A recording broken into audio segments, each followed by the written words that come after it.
What happened? Like, it was all lumber all the time for a while, and now it's like, oh yeah, let's go check in on Stinson and the lumber market. But what happened? Well, I think people got tired of hearing about it.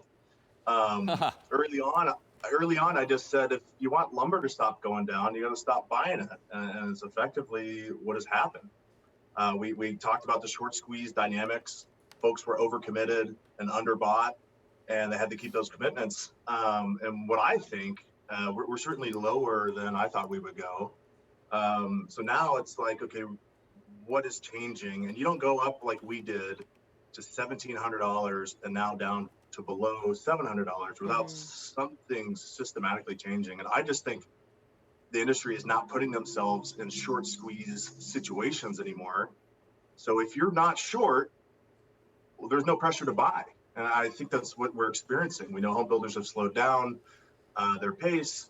So there's less commitments to home builders. So folks aren't as antsy to buy because they don't have much they need to cover. Can you talk to us about the dynamics going forward? Because there was a lot of movement within certain contracts and short-term contracts expiring in the near-term future. What are the longer-term lumber market telling us in terms of where prices go?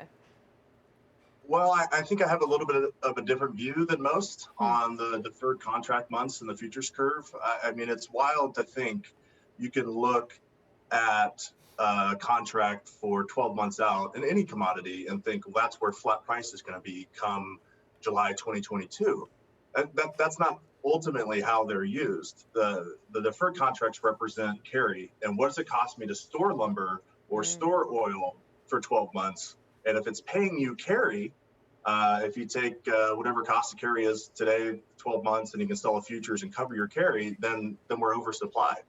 It has less to do with the flat price. So I don't have a lot of judgments on what the deferred contracts are telling me, because no one in their right mind is locking in July 2022 prices on a flat price perspective. That's just not how it works. A lot of folks, I think, don't understand that.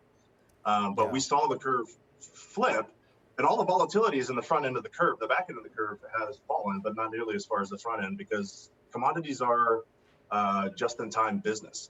And that's where all the action is on the front end. I have really no opinion on the back end. Yeah, and that's a great point. I mean, obviously on the long end, you're still looking at 680, 665 here going out 10 to 12 months. I am curious about the housing market dynamics, Stinson, because there was a narrative here that a lot of the prices that we saw when we hit that peak in May or whenever it was, that it was being driven not only by home construction, but of course a lot of the home remodelers, people going out to the Home Depot or wherever so they can build decks and all the other things that we were busy doing during the pandemic here. How much of that dynamic here could actually maybe depress prices here over the next few months? Yeah, I think that is playing a huge part in how depressed prices are right now and how quickly we've fallen. The do-it-yourself customer, we call them shoulder carry, are way more sensitive to price. If you're going to DIY your deck and the price has tripled, you might put that off till next year. And I think that's what happened. The home centers had a lot of wood committed to them in anticipation of a redo of deck building season and stay at home, and it didn't materialize. So there's a lot of lumber, at the home centers that's taken a while to chew through. Yeah, but Stinson, every time I tweet a lumber chart, someone's like, yeah, why don't someone show this chart to Home Depot or Lowe's? And the belief is that while they may see it on a chart, that it hasn't actually filtered through to the lumber that they can buy, the wood that they can buy. When's that going to happen? Yeah, so that's a great question, and it's an interesting dynamic. Lumber keeps going down because no one has bought it.